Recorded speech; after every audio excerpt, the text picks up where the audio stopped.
Docteur Latuca, bonjour. Bonjour. Je suis ravi de vous accueillir ici à la suite de la session que vous avez modérée sur le spasme coronaire. D'abord, je vais vous demander de vous présenter. Alors, bonjour, je m'appelle Benoît Latuca, je travaille au CHU de Nîmes en cardiologie interventionnelle et je m'intéresse particulièrement au syndrome coronaire et à la maladie coronaire et donc aussi au spasme qui était à l'honneur dans cette session. C'est un retour à l'honneur parce que la maladie coronaire, on en parle beaucoup, on parle des traitements, des antithrombotiques, tout ça, et puis finalement, ça faisait très longtemps que moi, je n'avais pas entendu parler du spasme. Donc, est-ce que c'est justifié ou est-ce que le spasme est toujours présent et qu'il faut en parler ? C'est une très bonne remarque, effectivement, on parle énormément de la maladie athérothrombotique, beaucoup des traitements, des stents, énormément de matériel, et on oublie le spasme depuis de nombreuses années, alors que finalement son incidence n'a pas du tout changé, et on l'est probablement sous-estimé, donc on n'y pense pas suffisamment.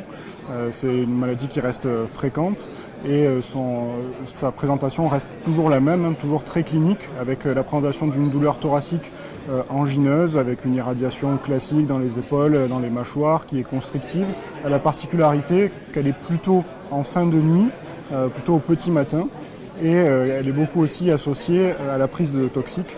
On connaît bien sûr la prise de cocaïne, qui est souvent retrouvée, mais particulièrement aussi le tabac et le cannabis. Et donc, c'est un contexte avec une douleur qui est c'est assez régulièrement ce type de douleur. Exactement, et toujours des douleurs de repos, plutôt donc au petit matin, et qui doit aussi bien sûr être associée à des modifications électriques avec une modification dynamique du segment ST, que ce soit un sus ou un sous-décalage, qui confirme l'ischémie qui est associée. Alors souvent, on a, pour faire le diagnostic, on a bien sûr la coronaro, mais avant d'arriver à la coronaro, on essaye d'éliminer autre chose parce que c'est des gens jeunes, on n'y croit pas. Quelle stratégie préconiseriez-vous dans cette situation ? Alors finalement, il y a d'abord la présentation clinique dont on vient de parler, qui doit nous mettre la puce à l'oreille, en particulier chez tous ces patients qui vont se présenter avec des douleurs. Et après, la stratégie doit rester la même qu'à l'habitude, avec des tests d'ischémie qui peuvent être réalisés, comme l'épreuve d'effort, la scintigraphie ou l'échographie d'obutamine, qui vont amener à la coronarographie. La seule chose, c'est qu'une fois qu'on a fait l'examen et qu'on ne retrouve pas de maladie athérothrombotique, il va falloir alors se poser la question du spasme, parce qu'il y a quand même des douleurs qui sont inexpliquées. Et l'autre versant va être finalement l'arrivée du patient dans le cadre du syndrome coronarien aigu. S'il n'y a pas de lésion qui semble coupable, pas de lésion significative, là aussi il va falloir se poser la question du spasme qui peut être à l'origine de ces douleurs. On fait encore du test au métergin, bien entendu. Et donc dans ce contexte, est-ce que c'est à la première coronaro ou comment vous procédez ? Vous refaites une coronaro quand vraiment vous n'avez rien trouvé à côté ? Comment ça se passe ? Alors vous savez que le test au métergin, il a été très décrié, et oublié, on peut dire, même en France par rapport à d'autres pays qui s'intéressent beaucoup, comme les Asiatiques, en particulier au Japon, où la maladie est un peu plus présente. Mais il a toute sa place, donc on peut le faire en même temps que la coronarographie initiale. Il n'y a pas de difficulté pour faire un test au métergin par voie radiale, ça ne pose pas de souci, ça ne diminue pas la sensibilité de l'examen. Après, il va être réalisé avec l'injection de métergin de manière intraveineuse ou de manière intracoronaire. En France, on l'utilise plus de manière intraveineuse.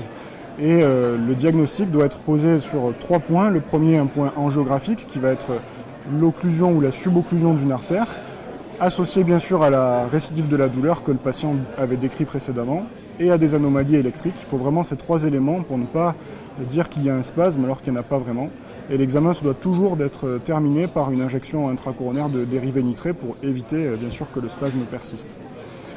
Et moyennant quoi, après, quand on ne trouve rien, on repart sur la kyrielle d'examens dans toutes les disciplines, notamment digestives, thoraciques, musculo-squelettiques. Oui, exactement. Après, on va chercher les diagnostics différentiels de manière un peu classique.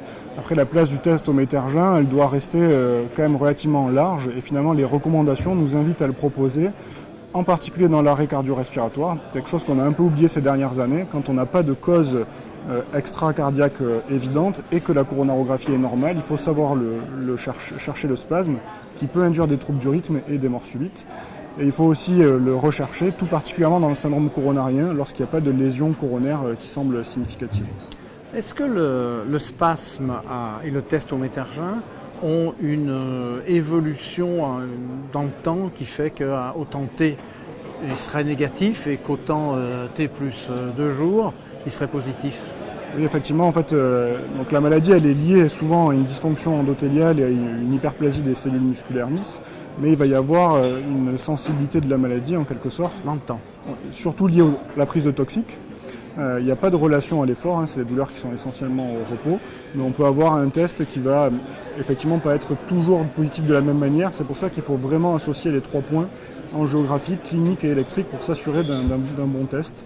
On peut en revanche refaire des tests pharmacologiques sous traitement pour les patients qui sont rentrés dans la maladie par la forme la plus grave, comme l'arrêt cardio-respiratoire, pour s'assurer qu'ils ne résident pas de spasmes malgré les traitements qui ont été instaurés.